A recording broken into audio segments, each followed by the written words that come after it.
Chest pine ಅಥವಾ ಹೊಟ್ಟೆ ನೋವು ಶುರುವಾದ ಮೇಲೆ ಬಂದರೆ ನಾವೆಲ್ಲ ಬಂದು ಆ ಪೇಷಂಟ್ ಎಲ್ಲ ಬಂದು ಸೇವ್ ಮಾಡ್ಬೋದು ಹಾಸ್ಪಿಟ್ಲಲ್ಲಿ. ರಕ್ತನಾಳ ಉಬ್ಬಿಕೊಂಡು ಅದು ಬಲೂನ್ ಥರ ಊದ್ಕೊಳ್ಳುತ್ತದೆ. ಶ್ವಾಸಕೋಶದ ರಕ್ತನಾಳದಲ್ಲಿ ಏಪು ಕಟ್ಟೋದು ರಕ್ತ. ಚೆಸ್ಟ್ ಬ್ಯಾಕ್ ಆಫ್ ದ ಚೆಸ್ಟಲ್ಲಿ ನೋವು ಬರೋದು. ಕ್ಲಾಟ್ ಏಪು ಕಟ್ಟಿದ್ರೂ ಅದು ತುಂಬ ದಿವಸ ಹಂಗೆ ನೆಗ್ಲೆಕ್ಟ್ ಮಾಡಿದ್ರೆ ಅದರಲ್ಲಿ ಇದಾಗ್ಬಿಟ್ಟು ಕಾಲು ಗ್ಯಾಂಗ್ರೀನ್ ಆಗುತ್ತೆ. ಡೈಸೆಕ್ಷನ್ ಆಗ್ಬಿಟ್ರೆ ಅದು ವೀಕ್ ಆಗಿಬಿಡ್ತದೆ.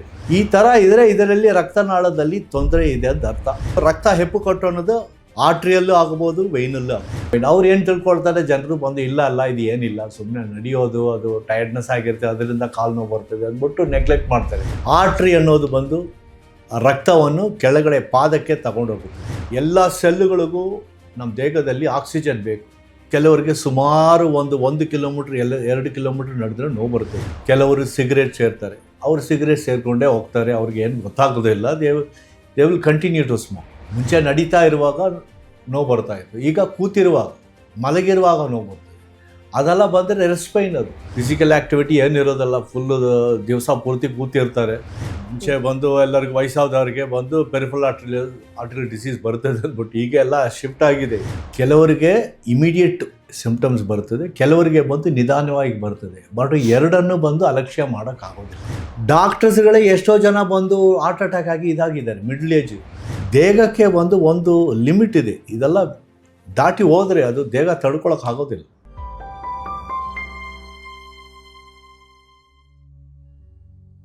ವಿಜಯ ಕರ್ನಾಟಕ ವೀಕ್ಷಕರಿಗೆ ನಮಸ್ತೆ. ನಾನು ರಕ್ಷಾ ಕೋಟ್ಯಾನ್. ಸಾಮಾನ್ಯವಾಗಿ ನಾವು ರಕ್ತನಾಳಗಳ ವಿಚಾರ ಬಗ್ಗೆ ಮಾತಾಡಬೇಕಾದ್ರೆ, ಅಂದ್ರೆ ವೇನ್ಸ್ ಬಗ್ಗೆ ಮಾತಾಡಬೇಕಾದ್ರೆ ವೆರಿಕೋಸ್ ವೇನ್ಸ್ ಬಗ್ಗೆ ಮಾತ್ರ ಜಾಸ್ತಿ ಫೋಕಸ್ ಮಾಡ್ತೀವಿ. ಆದ್ರೆ ಅದನ್ನು ಹೊರತುಪಡಿಸಿಯೂ ಕೂಡ ನಮ್ಮ ರಕ್ತನಾಳಗಳಲ್ಲಿ ಹಲವಾರು ಸಮಸ್ಯೆ ಉಂಟಾಗಬಹುದು. ನಮಗೆ ನಡಿಬೇಕಾದ್ರೆ ಸಡನ್ ಆಗಿ ಕಾಲು ನೋವು ಬರುವಂಥದ್ದು, ಅಥವಾ ಕಾಲು ಸೆಳೆತ ಆಗುವಂಥದ್ದು, ಕಾಲು ಊತ ಬಂತು ಅಂದಾಗ ಮೇ ಬಿ ಇದು ನಮಗೆ ಯಾವುದೋ ಸ್ನಾಯುವಿನ ಸಮಸ್ಯೆ ಅಥವಾ ಯಾವುದೋ ಬೋನ್ ಪ್ರಾಬ್ಲಮ್ ಇರ್ಬೋದು ಅಂತ ಸುಮ್ಮನಾಗ್ತೀವಿ. ಆದ್ರೆ ನಮ್ಮ ರಕ್ತನಾಳಗಳಲ್ಲಿ ಕೊಬ್ಬು ಉಂಟಾದಾಗ ಅಥವಾ ಬ್ಲಾಕೇಜ್ ಆದಾಗ ಕೂಡ ಈ ರೀತಿಯಾದಂತಹ ಸಮಸ್ಯೆ ಉಂಟಾಗುವಂತ ಸಾಧ್ಯತೆ ಇರುತ್ತೆ. ಹೀಗಾಗಿ ಈ ವಿಚಾರದ ಬಗ್ಗೆ ಹೆಚ್ಚಿನ ಮಾಹಿತಿನ ತಿಳಿಸ್ಕೊಡೋದಕ್ಕೆ ಇವತ್ತು ನಮ್ಮ ಜೊತೆ ಇದ್ದಾರೆ doctor Sundar Narasimhan, senior consultant vascular surgery, Apollo hospitals, Bannerghatta road, Bangalore. Doctor, ಕಾರ್ಯಕ್ರಮಕ್ಕೆ ಸ್ವಾಗತ. ನಮಸ್ಕಾರ. ನಮಸ್ತೆ ಸರ್. ಎಲ್ಲರಿಗೂ ನಮಸ್ಕಾರ. ಓಕೆ, ಇವತ್ತು ಹೇಳಕ್ ಹೋದ್ರೆ August 6 ನಾವು ನಮ್ಮ ದೇಶದಲ್ಲಿ ನ್ಯಾಷನಲ್ ವ್ಯಾಸ್ಕ್ಯುಲರ್ ಡೇ ಅಂತ ಹೇಳ್ತೀವಿ, ಅದನ್ನು ಆಚರಿಸ್ತೀವಿ. ಇವತ್ತು ನಾವು ಏನು ಮಾಡ್ತೀವಿ ಅಂದರೆ ಅವೇರ್ನೆಸ್ ಇದು ಮಾಡ್ತೀವಿ, ಜನರಿಗೆ awareness about the vascular disease. ಅಂದರೆ ಯಾವ್ಯಾವ ರಕ್ತನಾಳದ ಕಾಯಿಲೆಗಳಿದೆ, ಅದಕ್ಕೆಲ್ಲ ಪರಿಣಾಮಗಳು ಏನು ಎಂದು ಹೇಳ್ತೀವಿ ನಾವು. ಅದು ಹೆಂಗೆ ತಡೆಗಟ್ಟೋದು, ಮತ್ತು ಅದು ಕಾಯಿಲೆ ಬಂದರೆ ಅದಕ್ಕೆ ನಾವು ಹೇಗೆ ಅದು ಗುಣಪಡಿಸೋದಂತ ಹೇಳ್ತೀವಿ. ಸೊ ಇದೆಲ್ಲ ಈ ದಿನದಲ್ಲಿ ನಾವು ಮಾಡ್ತೀವಿ, ಇದು ವ್ಯಾಸ್ಕ್ಯುಲರ್ ಡೇ. ಸೊ ಇವತ್ತು ವ್ಯಾಸ್ಕ್ಯುಲರ್ ಸರ್ಜನ್ ಅಂದು ಆ್ಯಕ್ಚುಲಿ ಅವ್ರದ್ದು ಏನೇನು ರೆಸ್ಪಾನ್ಸಿಬಿಲಿಟೀಸ್ ಅಂದರೆ, ವ್ಯಾಸ್ಕ್ಯುಲರ್ ಸರ್ಜನ್ ಬಂದು ಒಂದು ಉಸಿರನ್ನು ಉಳಿಸ್ಕೊಡ್ತಾರೆ. ಹೇಗಾದರೆ ಅದು ಒಂದು ಅವರಿಗೆ ಸಮ್ಟೈಮ್ಸ್ ಅಯೋಟಿಕ್ ಅನ್ಯೂರಿಸಮ್ ಅಂತ ಹೇಳ್ತೀವಿ. ಅದು ಏನಂದರೆ ಹೊಟ್ಟೆ ಒಳಗಡೆ ಇಲ್ಲ ಚೆಸ್ಟ್ ಒಳಗಡೆ ಬಂದು ಆರ್ಟ್ರಿ ರಕ್ತನಾಳ ಉಬ್ಬಿಕೊಂಡು ಅದು ಬಲೂನ್ ಥರ ಊದ್ಕೊಳ್ಳುತ್ತದೆ. ಆವಾಗ ಏನಾಗುತ್ತೆ, ಅದು ಒಳಗಡೆ ಪ್ರೆಷರ್ ಜಾಸ್ತಿ ಆಗ್ತಾ ಬಂದು ಅದು ಜಾಸ್ತಿಯಾಗಿ ಬಲೂನ್ ಹೇಗೆ ರಪ್ಚರ್ ಆಗುತ್ತೆ ಅದೇ ಥರ ರಪ್ಚರ್ ಆಗುತ್ತೆ, ಮತ್ತು ರಕ್ತ ಲೀಕ್ ಆಗಿಬಿಟ್ಟು ಸತ್ತೋಗ್ತಾರೆ ಜನಗಳು. ಸೊ ಆ ಪರಿಸ್ಥಿತಿಯಲ್ಲಿ time important. 1 hour after the onset of pain, ಅದು ಚೆಸ್ಟ್ ಪೈನ್ ಅಥವಾ ಹೊಟ್ಟೆ ನೋವು ಶುರುವಾದ ಮೇಲೆ ಬಂದರೆ ನಾವೆಲ್ಲ ಬಂದು ಆ ಪೇಷಂಟ್ ಎಲ್ಲ ಬಂದು ಸೇವ್ ಮಾಡ್ಬೋದು ಹಾಸ್ಪಿಟ್ಲಲ್ಲಿ. ತುಂಬ ರಕ್ತ ಎಲ್ಲ ಲೀಕ್ ಆಗಿ ಹೋಗಿ ಆದಮೇಲೆ ಹಾಸ್ಪಿಟ್ಲಿಗೆ ಬಂದರೆ ಅದು ಜೀವ ಉಳಿಸ್ಕೊಳಕ್ಕಾಗೋದಿಲ್ಲ. So we save lives. ಇನ್ನೊಂದು ಅದೇ ಥರ ಬಂದು ಪಲ್ಮನರಿ ಎಂಬಾಲಿಸಮ್ ಅಂತ ಹೇಳ್ತೀವಿ. ಅದು ರಕ್ತನಾಳ ಬಂದು ಲಂಗ್ಸ್ಗೆ ಅದು ಶ್ವಾಸಕೋಶದ ರಕ್ತನಾಳದಲ್ಲಿ ಏಪು ಕಟ್ಟೋದು ರಕ್ತ. ಆ ಥರ ಮಾಡಿದ್ರೆ ನಾವು ಕೆಥೀಟರ್ಲ ತಗೊಂಡೋಗಿ ಇಮಿಡಿಯೇಟ್ ಆಗಿ ಅದು ರಕ್ತನಾಳದಲ್ಲಿ ಒಳಗಡೆ ಇರೋದು ಕ್ಲಾಟ್ ಎಲ್ಲ ತೆಗಿತೀವಿ. ಸಕ್ ಮಾಡಿ ತೆಗೆದು ಅದು ಇಮಿಡಿಯೇಟ್ ಬಂದು ಅವರಿಗೆ ಬ್ರೆತ್ಲೆಸ್ನೆಸ್ ಎಲ್ಲ ಕಡಿಮೆ ಆಗುತ್ತೆ, ಉಸಿರಾಡೋಕ್ಕೆ ಏನೋ ಈಸಿ ಆಗುತ್ತೆ, ಉಸಿರಾಡ್ತಾರೆ ಅದೆಲ್ಲ. ಸೊ ಅವ್ರಿಗೆ ದಿಢೀರ್ ಅಂದ್ಬಿಟ್ಟು ಇಂಪ್ರೂವ್ ಆಗುತ್ತೆ ಅದು, ಇಲ್ಲದಿದ್ದರೆ ಅದು ಪ್ರಾಣಕ್ಕೆ ಅಪಾಯ. ಇನ್ನೊಂದು ಅಯೋಟಿಕ್ ಡೈಸೆಕ್ಷನ್ ಅಂತ ಹೇಳ್ತೀವಿ. ಅದೇನಂದರೆ ಕೆಲವರಿಗೆ ಬಂದು ಇದು ಬ್ಲಡ್ ಪ್ರೆಷರು ಹೆಚ್ಚಿಗೆ ಆಗಿ ಅವರು ಫುಲ್ ಅಲಕ್ಷ್ಯ ಮಾಡಿರ್ತಾರೆ, ಟ್ರೀಟ್ಮೆಂಟ್ ಏನು ತಗೊಳ್ಳದೇ ಇರ್ತಾರೆ. ಅದು ಏನಿಲ್ಲ ಇರಲಿ ಅಂತ ಅದು ಆ ಥರ ಅದು ಜಾಸ್ತಿ ಆಗಿ ಅದೇನಾಗುತ್ತೆ, ರಕ್ತನಾಳದಲ್ಲಿ 3 ಲೇಯರ್ಸ್ ಇರ್ತದೆ. ಅದು ಏನಾಗುತ್ತೆ, ಮಧ್ಯದಲ್ಲಿ ಅದು ಸ್ಪ್ಲಿಟ್ ಆಗಿಬಿಟ್ಟು ಅದು ರಕ್ತನಾಳದ ವಾಲ್ ಬಂದು ಡಬಲ್ ಸ್ಪ್ಲಿಟ್ ಆಗುತ್ತೆ. ಆಗಿದ್ಮೇಲೆ ಅದು ಒಂದೇ ಲ್ಯೂಮನ್ ಇರೋದು, ಇದರಲ್ಲಿ ಬಂದು ಸ್ಪ್ಲಿಟ್ ಆಗಿರೋದಲ್ಲಿ 2 ಲ್ಯೂಮನ್ ಇರ್ತದೆ. ಮತ್ತು ಅದೂ ಅಷ್ಟೇ, ಅದು ಡೈಸೆಕ್ಷನ್ ಆಗಿಬಿಟ್ರೆ ಅದು ವೀಕ್ ಆಗಿಬಿಡ್ತದೆ ರಕ್ತನಾಳದ ವಾಲ್. ಅದು ಆಮೇಲೆ ಅದನ್ನು ರಪ್ಚರ್ ಆಗುತ್ತೆ. ಅದು that is also dangerous. They can have immediate death. ಆ ಥರನೂ ಬರ್ತಾರೆ. ದಡೀರ್ ಅಂದ್ಬಿಟ್ಟು ಚೆಸ್ಟ್ ಪೈನ್ ಬರೋದು, ಬ್ಯಾಕ್ ಆಫ್ ದ ಚೆಸ್ಟಲ್ಲಿ ನೋವು ಬರೋದು, ಅದೆಲ್ಲ ಬಂದರೆ ನಾವು ಉಳಿಸ್ಕೊಡ್ತೀವಿ. ಅದು ಇಮಿಡಿಯೇಟು ಅದು ಸ್ಟೆಂಟೆಲ್ಲ ಹಾಕಿ ಮಾಡಿ ಉಳಿಸ್ಕೊಡ್ತೀವಿ. So we save life. Plus ಇನ್ನೊಂದು ಏನಂದರೆ ಅದು ಲಿಂಬ್ ಸೇವಿಂಗ್ ಅಂತ ಹೇಳ್ತೀವಿ. ಲಿಂಬ್ ಅಂದರೆ ಕಾಲು ಕೈಯನ್ನು ಉಳಿಸ್ಕೊಡ್ಬೋದು. ಹೇಗೆ ಉಳಿಸ್ಕೊಡ್ತೀವಿ? ಈಗ ಕಾಲು ಕೈಯಲ್ಲಿ ಬಂದು ಕೆಲವರಿಗೆ ಬಂದು ರಕ್ತನಾಳದಲ್ಲಿ ಬ್ಲಾಕ್ ಇರ್ತದೆ, ಹೆಪ್ಪುಕಟ್ಟಿ ಬ್ಲಾಕ್ ಆಗುತ್ತೆ. ಇಲ್ಲದಿದ್ದರೆ ಕೊಪ್ಪು ಬಂದು ಅದು ಒಳಗಡೆ ಸೇರಿಕೊಂಡು ಬ್ಲಾಕ್ ಆಗುತ್ತೆ. ಅಂಥ ಇದು ಪರಿಸ್ಥಿತಿಯಲ್ಲಿ ಏನಾಗುತ್ತೆ, ಅದು ಬ್ಲಾಕ್ ಆಗಿಬಿಟ್ಟು ಕಾಲು ಗ್ಯಾಂಗ್ರೀನ್ ಆಗಿಬಿಡುತ್ತದೆ, ಕಾಲು ಹೋಗುತ್ತದೆ. ಅದೇ ಸಮಯದಲ್ಲಿ ಕ್ಲಾಟ್ ಹೆಪ್ಪು ಕಟ್ಟಿದ್ರೂ ಅದು ತುಂಬ ದಿವಸ ಹಂಗೆ ನೆಗ್ಲೆಕ್ಟ್ ಮಾಡಿದ್ರೆ ಅದರಲ್ಲಿ ಇದಾಗ್ಬಿಟ್ಟು ಕಾಲು ಗ್ಯಾಂಗ್ರೀನ್ ಆಗುತ್ತೆ. ಸೊ ಇದೆಲ್ಲ ಆಗುವಾಗ ನಾವು ಬಂದು ಕಾಲನ್ನು ಅದೆಲ್ಲ ಬ್ಲಾಕೆಲ್ಲ ತೆಗೆದು ಇದು ಮಾಡಿ ಕಾಲನ್ನು ಉಳಿಸ್ಕೊಡ್ತೀವಿ. ಇಲ್ಲಾಂದರೆ ಕಾಲು ಬಂದು ಆಂಪುಟೇಷನ್ ಪರಿಸ್ಥಿತಿಗೆ ಹೋಗ್ಬಿಡ್ತದೆ. ಸೊ ಈ ವಿಷಯವನ್ನು ನಾವು ಜನರಿಗೆ ಹೇಳ್ಕೊಡಕ್ಕೆ ಹೋಗ್ತೀವಿ ಈ ದಿವಸದಲ್ಲಿ. ಇದು August 6th vaccine day. Sir, ನಾವಿವತ್ತು ಮಾತಾಡ್ತಾ ಇರುವಂಥದ್ದು ಸೊ ರಕ್ತನಾಳಗಳು ಎಷ್ಟು ಇಂಪಾರ್ಟೆಂಟ್ ಆಗಿರುತ್ತೆ, ಅಲ್ಲಿ ಸರಿಯಾಗಿ ರಕ್ತ ಸಂಚಾರ ಆಗೋದು ಎಷ್ಟು ಮುಖ್ಯ ಅಂತ. ಸೊ ನಾವು ಈ ಕಾಮನ್ ಆಗಿ ಬ್ರೈನ್ ಬಗ್ಗೆ ಯೋಚನೆ ಮಾಡ್ತೀವಿ, ಅದು ಯಾಕಂದ್ರೆ ಸ್ಟ್ರೋಕ್ ಆಗುತ್ತೆ ಅಥವಾ ಬ್ರೈನ್ ಹ್ಯಾಮರೇಜ್ ಆಗುತ್ತೆ, ಹಾರ್ಟ್ ಅಟ್ಯಾಕ್ ಆಗುತ್ತೆ ಅಂತ. ಆದ್ರೆ ರಕ್ತನಾಳಗಳ ಬಗ್ಗೆ ಕೂಡ ನಾವು ಯೋಚನೆ ಮಾಡ್ಬೇಕಾಗತ್ತೆ. ಇದ್ರ ಇಂಪಾರ್ಟೆನ್ಸ್ ಏನು ಸರ್? ಇನ್ ಕೇಸ್ ಪ್ರಾಬ್ಲಮ್ ಆಯ್ತು ಅಂದಾಗ ಏನಾಗುತ್ತೆ ಅಂತ. ಈಗ ಹಾರ್ಟ್ ಅಟ್ಯಾಕ್ ಅಲ್ಲಿ ಏನಂದ್ರೆ ಹಾರ್ಟ್ ಬಂದು 24 hours 24/7 ಅಂತೀವಿ. ಎವ್ರಿ ಸೆಕೆಂಡು ಅದು ಕೆಲಸ ಮಾಡ್ತಾನೆ ಇರ್ತದೆ. ಸೊ ಅದಕ್ಕೆ ಬಂದು ಹಾರ್ಟಿಗೆ ಬಂದು ಕೆರ್ನರಿ ಆರ್ಟ್ರೀಸ್ ಇದೆ, ಅದರಲ್ಲಿ ಬಂದು ಅದು ಆ ರಕ್ತನಾಳ ಬ್ಲಾಕ್ ಆದರೆ ಇಮಿಡಿಯೇಟಾಗಿ ಅದು ಆಕ್ಸಿಜನ್ ಸಪ್ಲೈ ಇರೋದಿಲ್ಲ. ಒಳಗಡೆ ಇರೋ ಮಸಲ್ಸ್ ಅಂತ ಹೇಳ್ತೀವಿ, ಮಾಂಸ, ಅದು ಸೆತ್ತೋಗುತ್ತೆ. ಅದು ಆವಾಗ ಅದು ಹಾರ್ಟ್ ಅಟ್ಯಾಕ್ ಅಂತ ಹೇಳ್ತೀವಿ ನಾವು. ಅದಕ್ಕೆ ಬಂದು ಇಮಿಡಿಯೇಟ್ ಟ್ರೀಟ್ಮೆಂಟ್ ಮಾಡಬೇಕು. ಅದೇ ಥರ ಬ್ರೈನಿಗೂ ಅಷ್ಟೇ, ಬ್ರೈನಿಗೆ ಅದು ಹೋಗೋದು ರಕ್ತನಾಳದಲ್ಲಿ ಬ್ಲಾಕ್ ಆಗಿ ಅದು ಕ್ಲಾಟ್ ಹೋಗಿ ಸೇರಿಕೊಂಡ್ರೆ ಬ್ರೈನ್ ಅಟ್ಯಾಕ್ ಅಂತ ಹೇಳ್ತೀವಿ. ಬಟ್ ಕಾಲಲ್ಲಿ ಬಂದು ಹೋದರೆ ಏನಾಗುತ್ತೆ, ಅದು ಬಂದು ಕೆಲವರು ನೆಗ್ಲೆಕ್ಟ್ ಮಾಡಿಬಿಡ್ತಾರೆ. ಏನೋ ನೋವು ಬರ್ತದೆ ಬಿಡಿ, ಅದು ಸರಿಯಾಗುತ್ತೆ, ನಡೆದು ನೋವಾಗಿರ್ಬೋದು, ಇದು ಟಯರ್ಡ್ ಆಗಿರ್ಬೋದು, ಅದು ಇದಾಗ್ಬೋದು.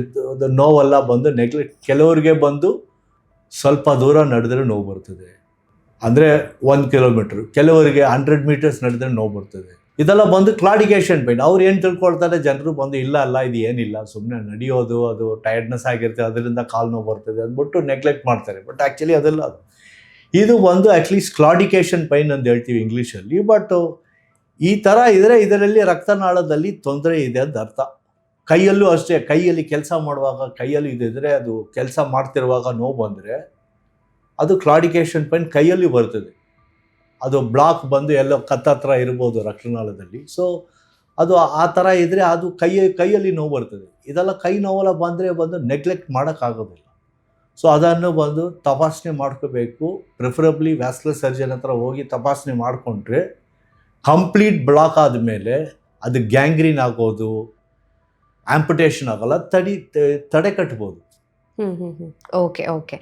ಸರ್, ಈಗ ನೀವು ಮಾತಾಡ್ತಾ ಹೇಳಿದ್ರಿ ಸೊ ಕುತ್ತಿಗೆ ಭಾಗದಲ್ಲಿ, ಕೈಯಲ್ಲಿ, ಕಾಲಲ್ಲೂ ಕೂಡ ಬ್ಲಾಕ್ ಆಗ್ಬಹುದು ಅಂತ. ಸೊ ಜನ ಅದನ್ನ ನಿರ್ಲಕ್ಷ್ಯ ಮಾಡ್ಬಿಡ್ತಾರೆ. ನನ್ಗೆ ನೀವು ಆಗ್ಲೇ ಮಾತಾಡ್ತಾ ಹೇಳ್ದಾಗೆ ಮೇ ಬಿ ನನ್ಗೆ ಜಾಸ್ತಿ ಕೆಲಸ ಮಾಡಿ ಅಥವಾ ಏಜ್ ಆಗಿ ಈ ತರ ಪ್ರಾಬ್ಲಮ್ ಆಗಿದೆ ಅಂತ. ಸೊ ರಕ್ತನಾಳಗಳಲ್ಲಿ ಬ್ಲಾಕ್ ಆಯ್ತು ಅಥವಾ ಕ್ಲಾಟ್ಸ್ ಆಯ್ತು ಅಂದಾಗ ಯಾವೆಲ್ಲ ಲಕ್ಷಣಗಳು ಗೊತ್ತಾಗತ್ತೆ, ಯಾವೆಲ್ಲ ಲಕ್ಷಣಗಳನ್ನ ಜನ ನಿರ್ಲಕ್ಷ್ಯ ಮಾಡ್ಬಿಡ್ತಾರೆ ಅಂತ?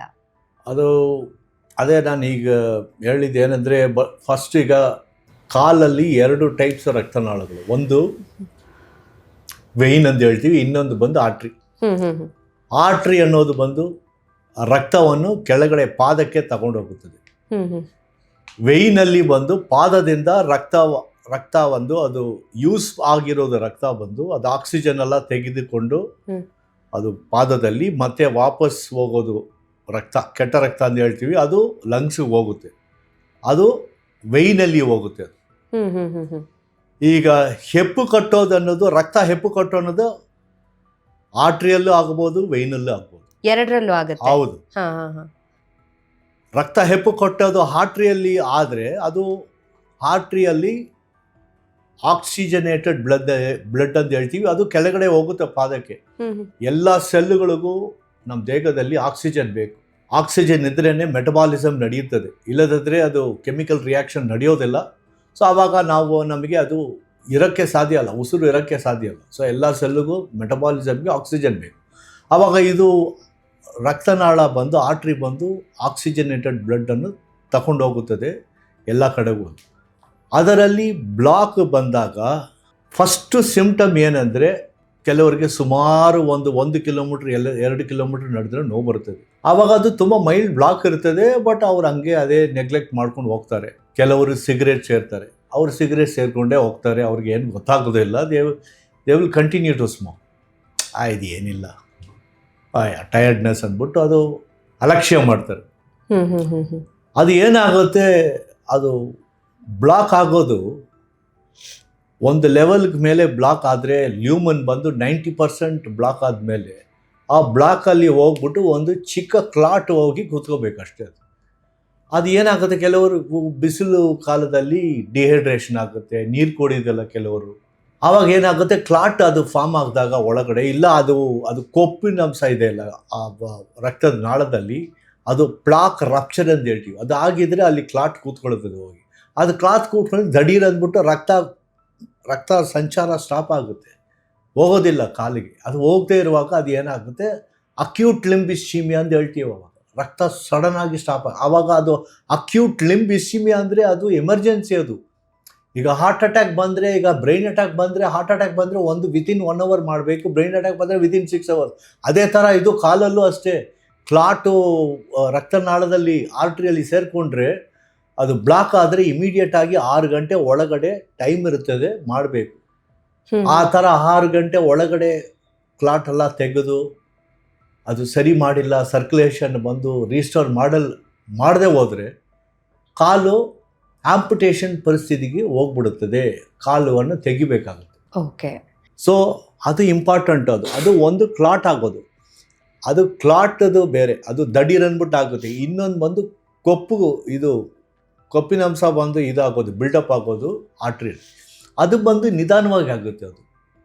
ಅದು ಕೆಲವರಿಗೆ ಬಂದು ಕೊಲೆಸ್ಟ್ರಾಲ್ ಜಾಸ್ತಿ ಇರ್ತದೆ, ಕೆಲವರು ಸ್ಮೋಕ್ ಮಾಡ್ತಾರೆ, ಕೆಲವರಿಗೆ ಫ್ಯಾಮಿಲಿಯಲ್ಲಿ ಹಿಸ್ಟ್ರಿ ಇರ್ತದೆ, ಟ್ರೈಗ್ಲಿಸರೈಡ್ಸ್ ಎಲ್ಲ ಬಂದು ಜಾಸ್ತಿ ಇರ್ತದೆ ರಕ್ತದಲ್ಲಿ. ಸೊ ಅದೆಲ್ಲ ಕೆಲವರು ಟೆಸ್ಟೇ ಮಾಡಿರಲ್ಲ, ಕೆಲವರು ಟೆಸ್ಟ್ ಮಾಡಿರ್ತಾರೆ, ಬಟ್ ಟೆಸ್ಟ್ ಮಾಡಿದ್ರೂ ಅದು ಕರೆಕ್ಟಾಗಿ ಟ್ರೀಟ್ಮೆಂಟ್ ತಗೊಂಡಿರೋದಿಲ್ಲ, ಅವರೆಲ್ಲ ಬಂದು ನೆಗ್ಲೆಕ್ಟ್ ಮಾಡಿರ್ತಾರೆ.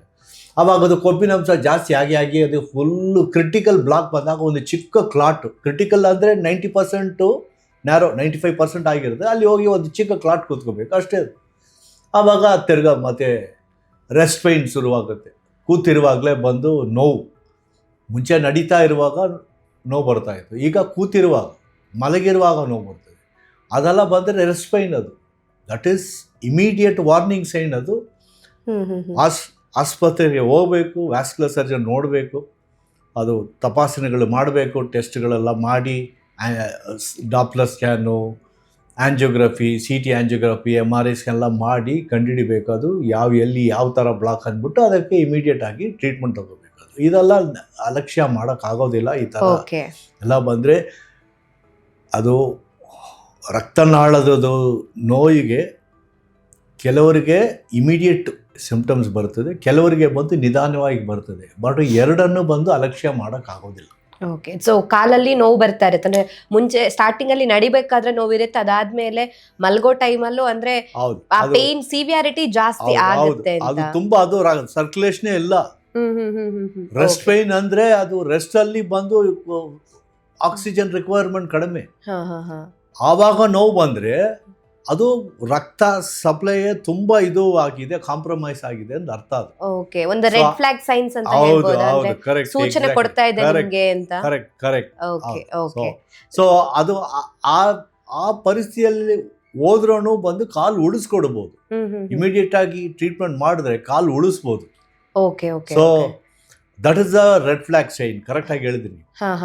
ಈ ಪೆರಿಫೆರಲ್ ಆರ್ಟರಿ ಡಿಸೀಸ್ ಅಂತ ಹೇಳಿದಾಗ ಅದನ್ನ ಇನ್ ಸಿಂಪಲ್ ಆಗಿ ಲೈಕ್ ಎಕ್ಸ್ಪ್ಲೈನ್ ಮಾಡೋದಾದ್ರೆ ಸರ್, ಸೊ ಇದರಲ್ಲಿ ಸಿಂಪ್ಟಮ್ ಅಂತ ಬಂದಾಗ ಕಾಲಿನ ಸ್ಕಿನ್ ಕಲರ್ ಏನಾದ್ರೂ ಚೇಂಜ್ ಆಗುತ್ತಾ, ಯಾವ ರೀತಿ ಇರುತ್ತೆ? ಈಗ ನಾವಿಲ್ಲಿ ಎರಡು ವಿಚಾರದ ಬಗ್ಗೆ ಮಾತಾಡೋದ್ರಿಂದಾಗಿ ಈ ಪೆರಿಫೆರಲ್ ಆರ್ಟರಿ ಡಿಸೀಸ್ ಬಗ್ಗೆ ಸ್ವಲ್ಪ ಎಕ್ಸ್ಪ್ಲೈನ್ ಮಾಡಿ. ಬಂದು initial symptom peripheral artery disease ಅಂದ್ರೆ ಬಂದು ಎಸಿಂಪ್ಟಮ್ಯಾಟಿಕ್ ಅಂತ ಹೇಳ್ತೀವಿ. ಅವಾಗ ಕೆಲವರಿಗೆ ಅದು ಇರ್ತದೆ, ಡಿಸೀಸ್ ಮೈಲ್ಡ್ ಆಗಿರ್ತದೆ, ಲೂಮನ್ ಕಾಂಪ್ರಮೈಸ್ ಇಲ್ಲ, ಮೇ ಬಿ 20% ಇದು ನ್ಯಾರೋ ಇರ್ತದೆ, ಲೂಮನ್ ಕಾಂಪ್ರಮೈಸ್ ಅಲ್ಲ. ಅಂಥವರೆಲ್ಲ ನಡೀತಾ ಇರ್ತಾರೆ, ಹೋಗ್ತಾ ಇರ್ತಾರೆ, ಏನು ಪ್ರಾಬ್ಲಮ್ ಇಲ್ಲ, ಅವ್ರಿಗೆಲ್ಲ ಬಂದು ಸಿಂಪ್ಟಮ್ಸ್ ಏನು ಕಾಣಿಸ್ಕೊಳ್ಳೋದಿಲ್ಲ. ಓಕೆ, ಸಿಂಪ್ಟಮ್ಸ್ ಬರೋದು ಬಂದು 70%, 60 to 70% ಅದು ನ್ಯಾರೋ ಆದ್ಮೇಲೆ ಬರೋದು ಸಿಂಪ್ಟಮ್ಸ್. ಫಸ್ಟ್ ಸಿಂಪ್ಟಮ್ ಅನ್ನೋದು ಕ್ಲಾಡಿಕೇಶನ್ ಪೈ ನಾನು ಹೇಳಿದ್ದು, ಸ್ವಲ್ಪ ದೂರ ನಡೆಯೋದು, ನೋವು ಬರೋದು, ಅದು ಡಿಸ್ಟೆನ್ಸು ಕಡಿಮೆ ಆಗ್ತಾ ಬರ್ತದೆ. ನೆಕ್ಸ್ಟ್ ಸ್ಟೇಜ್ ಬಂದು ರೆಸ್ಟ್ ಪೈನ್ ಹೋಗುತ್ತೆ, ಕೂತಿರ್ತಾರೆ, ಮಲಗಿರ್ತಾರೆ, ನೋವು ಬರ್ತದೆ. ಅದು ಸ್ಕಿನ್ ಕಲರ್ ಏನಾದ್ರು ಸ್ಕಿನ್ ಕಲರ್ ಆವಾಗ ಬಂದು ಅದು ಆರ್ಟ್ರಿಯಲ್ಲಿ ಪ್ರಾಬ್ಲಮ್ ಬರೋದು, ಸ್ಕಿನ್ ಕಲರ್ ಚೇಂಜ್ ಆಗ್ಬೋದು, ಆವಾಗ ಬರ್ತದೆ. ಅದೇನಾಗುತ್ತೆ, ಇನಿಷಿಯಲ್ ಬಂದು ಬ್ಲೂಯಿಶ್ ಇದಾಗುತ್ತೆ ಕಲರ್, ಅದು ಆಮೇಲೆ ಬ್ಲಾಕ್ ಕಲರ್ ಆಗ್ಬಿಡುತ್ತೆ. ಸ್ವಲ್ಪ ಹೋಗ್ತಾ ಹೋಗ್ತಾ ಹೋಗ್ತಾ ಹಂಗೆ ನೆಗ್ಲೆಕ್ಟ್ ಮಾಡಿದ್ರೆ ಅದು ಒಂದು ಆಮೇಲೆ ಗ್ಯಾಂಗ್ರೀನ್ ಅಂತ ಹೇಳ್ತೀವಿ, ಕಪ್ಪು ಕಲರ್ ಆಗ್ಬಿಟ್ಟು ಅದು ಗ್ಯಾಂಗ್ರೀನ್ ಅಂತ ಹೇಳ್ತೀವಿ. ಕೆಲವರಿಗೆ ಬಂದು ಅದು ಪ್ಯಾಚ್, ಚರ್ಮದ ಗ್ಯಾಂಗ್ರೀನಸ್ ಪ್ಯಾಚ್ ಆನ್ ದ ಇದು ಎಲ್ಲಿ ಫುಟ್ಟಲ್ಲಿ ಇರ್ತದೆ, ಅಲ್ಲೇ ಡೆವಲಪ್ ಆಗೋದು ಗ್ಯಾಂಗ್ರೀನ್. ಬೆರಳುಗಳು ಎಲ್ಲ ಪಾದದಲ್ಲಿ ಗ್ಯಾಂಗ್ರೀನಸ್ ಪ್ಯಾಚಸ್ ಶುರು ಆಗುತ್ತೆ. ಅದು ಬಂದ್ಬಿಟ್ರೆ ಅದು ಅಡ್ವಾನ್ಸ್ ಸ್ಟೇಜ್. ಅದರಲ್ಲಿ ಬಂದು ಅದು ಗ್ಯಾಂಗ್ರೀನಸ್ ಪ್ಯಾಚ್ ಬಂದು ಸೂಪರ್ಫಿಷಿಯಲ್ ಇರುತ್ತೆ. ಕೆಲವು ಸಲ ಏನಾಗುತ್ತೆ, ಕಂಪ್ಲೀಟ್ ಅದು ಬೆರಳುಗಳೆಲ್ಲ ಕಂಪ್ಲೀಟ್ ಗ್ಯಾಂಗ್ರೀನ್ ಆಗಿರ್ತದೆ, ಎಲ್ಲ ಪಾದನ 4 foot ಅಲ್ಲಿ ಕಂಪ್ಲೀಟ್ ಅದು ಗ್ಯಾಂಗ್ರೀನ್ ಆಗಿರ್ತದೆ. ಆ ಪರಿಸ್ಥಿತಿಯಲ್ಲಿ ಬಂದ್ರೂ ಅದು ಇಮಿಡಿಯೇಟ್ ಹೇಳ್ತೀವಲ್ಲ, ಅದು ಹೀಲ್, ಅದು ಬಂದು ಅಫೆಕ್ಟ್ ಆಗಿಲ್ಲ ಅಂದ್ರೆ ಆವಾಗಲೂ ಉಳಿಸ್ಕೊಡ್ಬೋದು. Okay okay.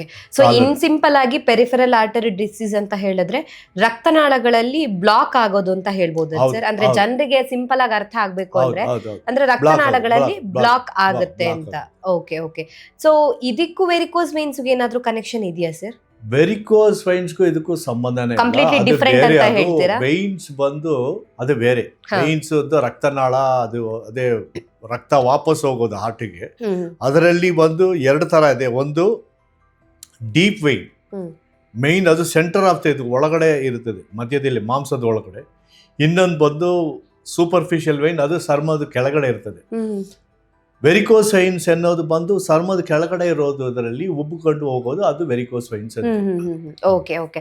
ಸೊ ಈಗ ಡಯಾಬಿಟೀಸ್ ಇದ್ದವರಿಗೆ ಈ ಒಂದು ಪೆರಿಫೆರಲ್ ಆರ್ಟರಿ ಡಿಸೀಸ್ ರಿಸ್ಕ್ ಜಾಸ್ತಿ ಇರುತ್ತೆ, ಆತರ ಏನಾದ್ರು ಇದೆಯಾ ಸರ್? ಈಗ ಹೈಪರ್ ಟೆನ್ಷನ್ ಇರುತ್ತೆ, ಅವರಿಗೆ ಡಯಾಬಿಟೀಸ್ ಇದ್ದವರು ಕೇರ್ಫುಲ್ ಆಗಿರ್ಬೇಕಾಗತ್ತಾ, ಹೇಗೆ? ಈಗ ರಿಸ್ಕ್ ಫ್ಯಾಕ್ಟರ್ಸ್ ಅಂತ ಹೇಳ್ತೀವಿ. ಈಗ ರಕ್ತನಾಳದು ಆರ್ಟ್ರಿ ಡಿಸೀಸಿಗೆ ರಿಸ್ಕ್ ಫ್ಯಾಕ್ಟರ್ಸ್ ಏನೇನೆಂದರೆ, ಒಂದು ಬಂದು ಹೈ ಬ್ಲಡ್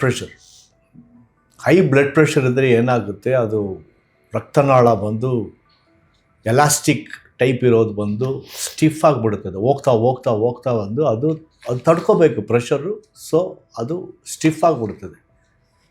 ಅದು ಸ್ಟಿಫ್ ಆಗ್ತಾ ಹೋಗ್ತಾ ಹೋಗ್ತಾ ಬಂದು ಒಳಗಡೆ ಮತ್ತೆ ಟರ್ಬುಲೆಂಟ್ ಫ್ಲೋ ಶುರುವಾಗುತ್ತೆ. ಆವಾಗ ಅದೆಲ್ಲ ಆದಾಗ ಬಂದು ಅದು ಪ್ಲಸ್ ಕೊಲೆಸ್ಟ್ರಾಲ್, ಕೊಬ್ಬಿನಾಂಶ ಒಳಗಡೆ ಸೇರಿಕೊಂಡು ಜಾಸ್ತಿಯಾಗಿ ಬಂದು ಬ್ಲಡ್ ಪೈಪೇ ಸ್ಟಿಫ್ ಆಗಿಬಿಡ್ತದೆ. ಅದು ಒಂದು. ಇನ್ನೊಂದು ಹೈಪರ್ ಕೊಲೆಸ್ಟ್ರಾಲ್, ನಾನು ಹೇಳಿದ್ದೀನಿ, ಅದು ಕೊಬ್ಬಿನಾಂಶ ಜಾಸ್ತಿ ಇದ್ದರೆ ರಕ್ತದಲ್ಲಿ ಅದೆಲ್ಲ ಪ್ಲಾಕ್ ಅಂತ ಹೇಳ್ತೀವಿ, ಅಥಿರೋಸ್ಕ್ಲೆರೋಟಿಕ್ ಪ್ಲಾಕ್. ಅದು ಬಿಲ್ಡಪ್ ಆಗುತ್ತೆ, ನಿಧಾನವಾಗಿ ಬಿಲ್ಡಪ್ ಆಗುತ್ತೆ. ಅದಾಗಿ ಆಮೇಲೆ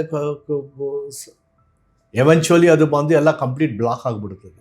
ಅದು ಒಂದು ರಿಸ್ಕ್ ಫ್ಯಾಕ್ಟರ್. ಇನ್ನೊಂದು ಬಂದು ಸ್ಮೋಕಿಂಗ್ ಮಾಡೋರಿಗೆ ಏನಾಗುತ್ತೆ, ಒಳಗಡೆ ರಕ್ತನಾಳದ ಒಳಗಡೆ ಎಂಡೋಥೀಲಿಯಲ್ ಲೈನಿಂಗ್ ಅಂತ ಇರ್ತದೆ. ಅದು ಲೈನಿಂಗ್ ಎಲ್ಲ ಬಂದು ಡ್ಯಾಮೇಜ್ ಆಗುತ್ತೆ. ಅದು ಲೈನಿಂಗ್ ಎಲ್ಲ ಬಂದು ಒಳಗಡೆ ಇರೋದೆಲ್ಲ ಡ್ಯಾಮೇಜ್ ಆದರೆ ಅಲ್ಲಿ ಬಂದು ಪ್ಲೇಟ್ಲೆಟ್ಸ್ ಅಂತ ಹೇಳ್ತೀವಿ ರಕ್ತದಲ್ಲಿ, ಅದನ್ನು ಹೋಗಿ ಅಲ್ಲಿ ಕೂತ್ಕೊಳ್ತದೆ. ಅದೆಲ್ಲ ಕೂತ್ಕೊಂಡು ಡ್ಯಾಮೇಜ್ ಮಾಡಿ ಅಲ್ಲಿ ಮತ್ತೆ ಕ್ಲಾಟ್ ಬಿಲ್ಡಪ್ ಆಗುತ್ತೆ. ಮತ್ತು ಅದು ಕ್ಲಾಟ್ ಎಲ್ಲ ಬಿಲ್ಡಪ್ ಆಗಿ ಮತ್ತು ರಕ್ತನಾಳ ಕೆಲವರಿಗೆ ಚಿಕ್ಕ ವಯಸ್ಸಲ್ಲಿರುವುದು ಅದು ಥ್ರೋಂಬೋ ಅಂಜೈಟಿಸ್ ಒಬ್ಲಿಟರೆನ್ಸ್ ಅಂತ ಹೇಳ್ತೀವಿ. ಅವರಿಗೆ ಚಿಕ್ಕ ವಯಸ್ಸಲ್ಲಿ ಸ್ಮೋಕ್ ಮಾಡೋಲ್ಲ, ಅದು ಇದು ಬ್ಲಡ್ ಪೈಪೇ ಇನ್ಫ್ಲಮೇಷನ್ ಆಗಿ ಸ್ಟಿಫ್ ಆಗಿ ಹೋಗ್ಬಿಡ್ತದೆ. ಸೊ ಇದು ಸ್ಮೋಕಿಂಗ್ ಒಂದು ಇನ್ನೊಂದು ರಿಸ್ಕ್ ಫ್ಯಾಕ್ಟರ್.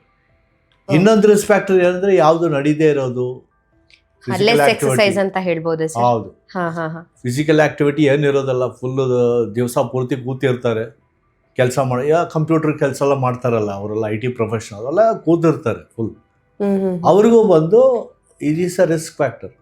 Okay okay. ಮತ್ತೆ ಇದೆಲ್ಲ ಬಿಟ್ಟು ಬೇರೆ ಬಂದು ಕೆಲವರಿಗೆ ಕಂಜನೇಟಲ್ ಇದೆಲ್ಲ ಇರ್ತದೆ, ಅದೆಲ್ಲ ಇರ್ತದೆ, ಅದೆಲ್ಲ ಬಂದು ಸಾಮಾನ್ಯವಾಗಿ ತುಂಬಾ ರೇರ್, ಅದೆಲ್ಲ ಎಲ್ಲರಿಗೂ ಇರೋದಿಲ್ಲ ಅದು.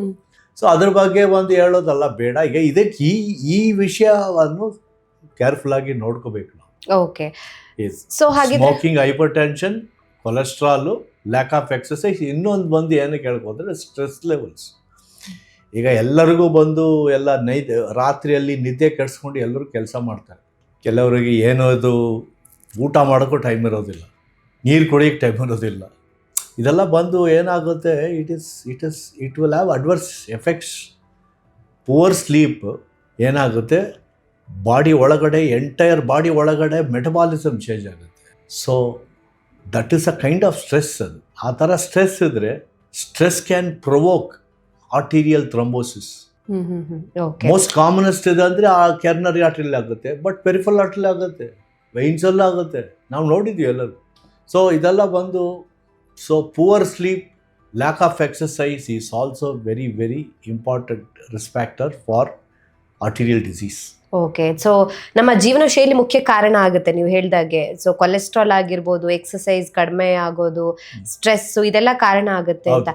ಆದ್ರೆ ಇದು ಪೆರಿಫೆರಲ್ ಆರ್ಟರಿ ಡಿಸೀಸ್ ಇದೊಂದು ವಯಸ್ಸಾದವರ ಕಾಯಿಲೆ ಅಂತ ಹೇಳ್ತಾರೆ, ಅಥವಾ ಯಂಗ್ ಏಜ್ ಅಲ್ಲೂ ನಿಮ್ಮ ಎಕ್ಸ್ಪೀರಿಯನ್ಸ್ ಅಲ್ಲಿ ನೋಡಿದ್ದೀರಾ ಸರ್? ಅದು ಮುಂಚೆ ಅದೆಲ್ಲ ಹೇಳ್ತಾ ಇದ್ದೀವಿ. ಮುಂಚೆ ಬಂದು ಎಲ್ಲರಿಗೂ ವಯಸ್ಸಾದವರಿಗೆ ಬಂದು ಪೆರಿಫೆರಲ್ ಆರ್ಟರಿ ಡಿಸೀಸ್ ಬರ್ತದೆ ಅಂದ್ಬಿಟ್ಟು, ಈಗ ಎಲ್ಲ ಶಿಫ್ಟ್ ಆಗಿದೆ. ಈಗ ಎಲ್ಲರಿಗೂ ಒಂದು 30 ವಯಸ್ಸಾಗಿರೋರು, 40 ವಯಸ್ಸಾಗಿರೋರು, ಅವ್ರಿಗೆಲ್ಲ ಬರ್ತದೆ ಈಗ. ಎಲ್ಲರಿಗೂ ಬಂದು ಈಗ ಸ್ಟ್ರೆಸ್ ಲೆವೆಲ್, ಅದೇ ನಾನು ಹೇಳ್ತಾ ಇರೋದು, ಈಗ ಬಂದು ಜಾಸ್ತಿ ಸ್ಟ್ರೆಸ್ ಲೆವೆಲ್ ಜಾಸ್ತಿ ಆಗಿ ಹೋಗಿದೆ. ಯಾರು ನಿದ್ದೆ ಮಾಡಲ್ಲ, ತಲೆ ಕೆಡಿಸ್ಕೊಂಡು ಎಲ್ಲ ರಾತ್ರಿ ಎಲ್ಲ ಇದು, ಕೆಲವರೆಲ್ಲ ಕಂಪ್ಯೂಟ್ರಲ್ಲಿ ಕೆಲಸ ಮಾಡ್ತಾ ಇರ್ತಾರೆ, ಕೆಲವರು ಮೊಬೈಲ್ ನೋಡ್ತಾ ಇರ್ತಾರೆ. ಇಂಥವ್ರೆಲ್ಲ ಬಂದು ನಿದ್ದೆನೇ ಮಾಡೋದಿಲ್ಲ ಅವರು. ಅದೆಲ್ಲ ಕೆಲವರು ನೀರೇ ಕುಡಿಯೋದಿಲ್ಲ.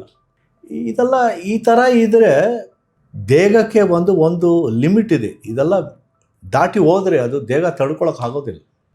ಸೊ ಆವಾಗ ಬಂದು ಇದೆಲ್ಲ these vascular disease flares up ಅವಾಗ.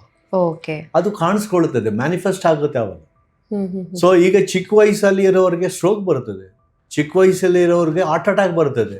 ಡಾಕ್ಟರ್ಸ್ಗಳೇ ಎಷ್ಟೋ ಜನ ಬಂದು ಹಾರ್ಟ್ ಅಟ್ಯಾಕ್ ಆಗಿ ಇದಾಗಿದ್ದಾರೆ, middle age doctors.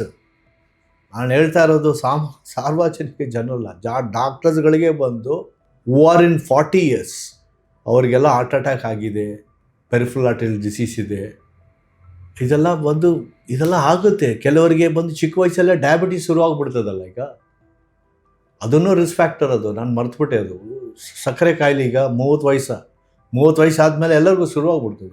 Type 2 diabetes ಅದು ಎಲ್ಲರೂ ಶುರು ಆಗ್ಬಿಡ್ತದೆ. ಈಗ ಸಾಮಾನ್ಯವಾಗಿ we see, because India, our country, it is a diabetic capital. So ಸಕ್ಕರೆ ಕಾಯಿಲೆ ಇರೋರಿಗೆ ಡೆಫಿನೆಟ್ ಇದೆಲ್ಲ ಬಂದು ಅದು altered metabolism, lipid metabolism, sugar metabolism, glucose metabolism, ಇದೆಲ್ಲ ಹೋಗಿ ಅದು ಒಳಗಡೆ then it starts, they become old. ವಯಸ್ಸಲ್ಲಿ ಓಲ್ಡ್ ಇರೋದು ಅವರು, ವಯಸ್ಸಾಗಿ ಇದು chronologically they are not old, but ಇದರಲ್ಲಿ ನೋಡಿದ್ರೆ ಮಾರ್ಫಾಲಜಿಕಲಿ ಅಪಿಯರೆನ್ಸ್ ಅಲ್ಲಿ ದೇ ಆರ್ ಓಲ್ಡ್.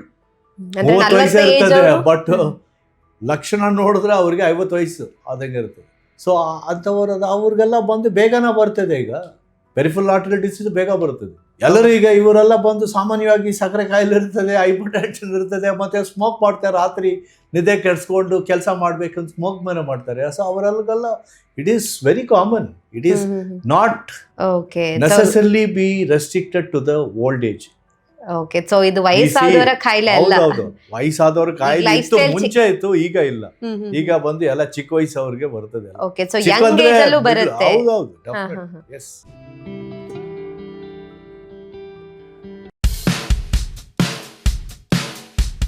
ಇದು ರಕ್ತನಾಳದ ಬಂದು ಕಾಯಿಲೆ ಬಂದು ದಡೀರ್ ಅಂದ್ಬಿಟ್ಟು ಶುರು ಆಗೋದಿಲ್ಲ.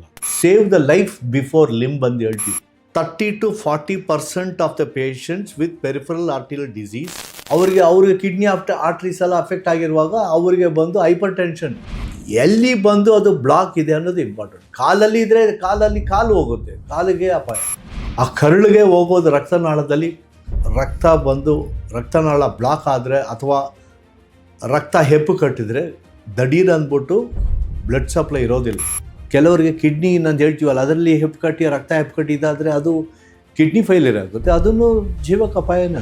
ಇದು ಕೊಪ್ಪಿನಾಂಶ ಎಲ್ಲ ಇದಾಗೋದು ಬಂದು ಬರೀ ಆರ್ಟ್ರಿಯಲ್ಲಿ, ಅದು ವೆಯ್ನಲ್ಲಿ ಬಂದು ಕೊಪ್ಪು ಇದು ಆಗೋದಿಲ್ಲ, ಅಕ್ಯುಮುಲೇಟ್ ಆಗೋದಿಲ್ಲ. ಈಗ ಡೀಪ್ ವೈನ್ ಥ್ರಾಂಬೋಸಿಸ್ ಅನ್ನೋದು ವೆಯ್ನು, ಅದು ಮಾಂಸದ ಒಳಗಡೆ ಇರೋದು.